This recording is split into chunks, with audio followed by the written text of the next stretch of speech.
नर्मदे हर नर्मदे हर नर्मदे हर। माँ पतित पावनी जगदायनी आनंद कंदिनी वरदायनी वैराग्यदायनी नर्मदा मैया के चरणों में साष्टांग दंडवत प्रणाम। हमारा ये जो चैनल है प्राचीन तीर्थ और स्थलों के इतिहास पे बने हुए सभी हमारे यूट्यूब फैमिली माँ नर्मदा जी के भक्त परिवार एवं परिक्रमावासी मूर्ति जो परिक्रमा में चल रहे हैं, जिनकी परिक्रमा हो गई है और जिनको परिक्रमा करने की इच्छा है और जो संत महानुभाव सभी के जो चरणों में साष्टांग दंडवत प्रणाम। सभी के चरणों में सेवक का साष्टांग दंडवत प्रणाम। आज हमें जो कमेंट में बात पूछा गया था, कुछ सवाल पूछा गया था। देखिए होता क्या है, जब हम वीडियो बनाते हैं तो जो नए परिक्रमावासी रहते हैं, जिनको परिक्रमा में जाना है, तो उनके मन में ये सब सवाल आते हैं। इसलिए उन्हीं के सवाल के जवाब देने हेतु ही हम वीडियो बनाते हैं। क्या रहता है, हर किस्म का आदमी रहता है और हर किस्म के आपके पास सवाल भी आते हैं, तो उनको हर किस्म के सवालों का जवाब भी देना पड़ता है और देना भी चाहिए, क्योंकि उनके मन में शंका न रहे, क्योंकि शंका ही मनुष्य को विनाश का कारण बन जाती है। तो मुझे जो पूछा गया था कि महाराज जी हमें ये बताइए कि परिक्रमा में खर्चा कितना आता है और कौन से स्थान पे कितना खर्चा आता है, कहाँ पे हमें पैसों की ज़रूरत पड़ती है, कहाँ पे हमें पैसों की ज़रूरत नहीं पड़ती, ये हमें बताइए। इसलिए मैं ये वीडियो बना रहा हूँ। तो होता ये है कि हम जब परिक्रमा में चलते हैं तो परिक्रमा में चलते समय हमें अब आपको बता देते हैं, अगर आप घर से ही परिक्रमा का पूरा साहित्य लेके जाते हो, सामग्री लेके जाते हो, मतलब क्या क्या चाहिए। अगर आप परिक्रमा में पैदल परिक्रमा करना चाहते हो तो उनके लिए अलग रहती है सामग्री परिक्रमा की, गाड़ी में करने वाली उनकी अलग रहती है। अगर आप पैदल परिक्रमा में चल रहे हो तो आपको एक जो बैग लेना पड़ेगा, पीठ के ऊपर बैग, उसके लिए भी आपको खर्चा लगेगा।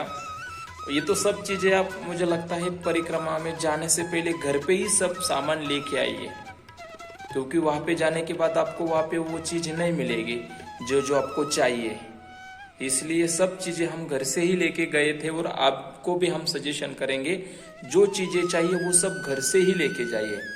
मैं उसके लिए भी एक वीडियो बनाऊंगा कि परिक्रमा में क्या क्या लेके जाना चाहिए साथ में परिक्रमा उठाने से पहले। और जब हम परिक्रमा उठाने के लिए जाते हैं तो वहाँ पे हमें माँ नर्मदा जी का अभिषेक करना पड़ता है। तो उससे पहले हमें पूरा ये मुंडन करना पड़ता है, मतलब ये बाल केश कर्तनालय में जाके बालों को निकालना पड़ता है। तो उसके लिए भी आपको छोटे छोटे चीज़ों भी हम आपको बताएंगे। एक 10 रुपये भी खर्चा होता है तो उसका भी हम आपको बताएंगे। वो 10 रुपये कहाँ पे खर्चा होते हैं और कहाँ पे नहीं होती, ये भी हम आपको बताएंगे। छोटे छोटे चीज़ें बताएंगे हम आपको, बताते हैं।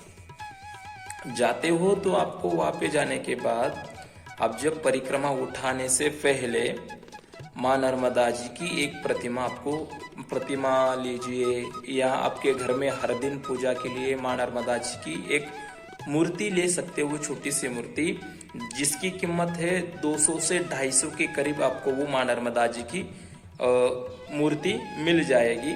और अगर आपकी इच्छा हो तो आप माँ नर्मदा जी की प्रतिमा भी आपके साथ में रख सकते हो। उसी के साथ में जब आप चलते हो तो परिक्रमा में आपको भगवान ओंकारेश्वर जी और एवं भगवान ममलेश्वर जी को भी साथ में रखना है, क्योंकि उनकी भी पूजा आरती आपको करनी पड़ेगी। इसलिए 2 प्रतिमा अगर आप लेते हो तो 2 प्रतिमा के आपको कम से कम 100 रुपये के अंदर ही दोनों प्रतिमा आपको मिल जाएगी। फिर माँ नर्मदा जी के लिए नीचे आपको आसन लगाना है।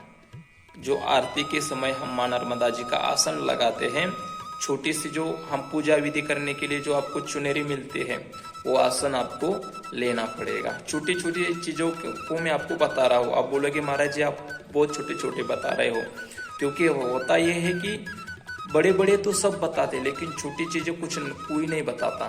फिर उधर जाके पता पड़ता है अरे यार ये तो मैं तो 500 रुपये लेके आया था और मुझे यहाँ पे तो 1000 रुपये खर्चा आ गया। ये बताने वाले भी गलत बताते, ऐसा न हो, आपके साथ में कभी भी ऐसा ना हो और हमारे ऊपर भी कुछ ना आए आपका, इसलिए हम आपको बता रहे हैं। तो जब हम चलते हैं तो आपको वो चुनरी भी लेना पड़ेगी। चुनरी लेने के बाद आप जब जाते हो तो आपको अभिषेक करते समय जो सामग्री चाहिए उसमें आपको लगता है कम से कम 200 या 250 ग्राम तक पेड़ा प्रसाद आपको लेके जाना पड़ता है अभिषेक करते समय। पेड़ा प्रसाद, फिर आपको लगेगी वहाँ पे दूध लगेगा, मैया जी का अभिषेक करने के लिए दूध लगेगा। और अगर आप जाते हो श्री अनिलदास जी महाराज जी के पास तो वहाँ पे आपको पूजा की थाली मिल जाती है। उसी पूजा के थाली में 50 रुपए में आपको सब सामग्री मिल जाती है। जैसे कि आपको पुष्प चाहिए, फूल भी मिल जाता है, नारियल भी मिल जाता है। जो परिक्रमा उठाते समय संकल्प में आपके हाथों पे आपके जो व्यास दंड रहता है उस व्यास दंड पे और मैया जी का जो जल की बोतल रहती है छोटी सी, कम से कम आप उसको 20 मिली तक बोतल आपके साथ में आपको रखना पड़ेगा, ये भी हम आपको बताएंगे। तो छोटे छोटे चीजों में आपको अभिमंत्रित किया हुआ जो धागा रहता है वो धागा उनको बांध दिया जाता है, वो धागा भी उसमें मिल जाता है, नारियल भी मिल जाता है जिसे श्रीफल कहा जाता है। सब चीजें 50 रुपए में आपको मिल जाते हैं लगभग। इस साल हमने 50 में लिया था, अगले साल कुछ पता नहीं, आगे बढ़ भी जाता है तो वहां पर भी आपको खर्चा लगेगा, इस बात का भी आपको ध्यान रखना है।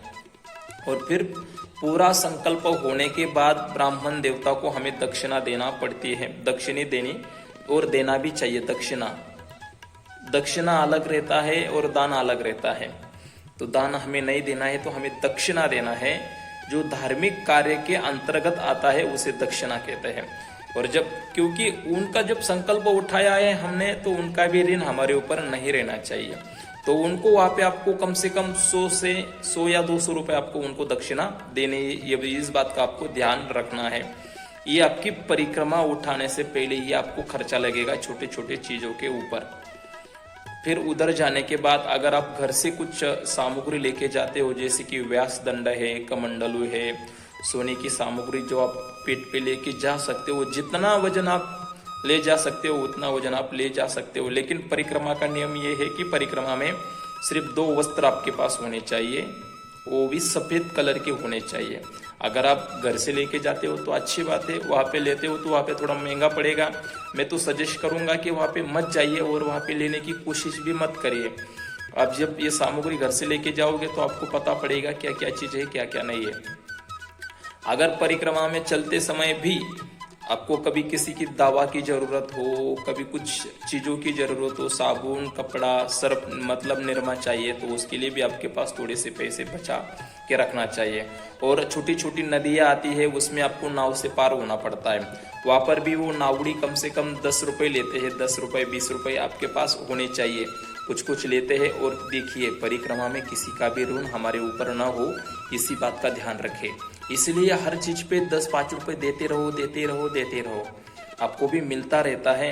लेकिन ये परिक्रमा में छोटे छोटे चीजों पे आपको 10-5 रुपए खर्चा आता ही आता है। कुछ ऐसे जो रहते हैं, कुछ ऐसे स्थान रहते हैं जहाँ पे आपको कुछ खरीद के खाना पड़ता है, क्योंकि जंगल का जो चलने का रास्ता रहता है उसमें आपको कुछ नहीं मिलता, तो वहाँ पे साथ में आपको रखने के लिए भी कुछ चाहिए, चने बोलिए, गुड़ बोलिए, कुछ भी आप लेके जा सकते हो साथ में, उसके लिए भी 10-5 रुपए आपको खर्चा आ जाएगा। ये तो मैंने छोटा सा वीडियो बनाया है आपके लिए, इतना भी काफी है परिक्रमा में आपको कहाँ पे खर्चा आता है। अगर हमारी ये जानकारी आपको पसंद आती है तो हमारे चैनल को सब्सक्राइब करें, लाइक करें, शेयर करें, बेल आइकन प्रेस करके नोटिफिकेशन को ऑन करके रखें ताकि आने वाली वीडियो की जानकारी आपको मिलती रहे। आज के लिए बस इतना ही, आगे के लिए नर्मदे हर, नर्मदे हर, नर्मदे हर।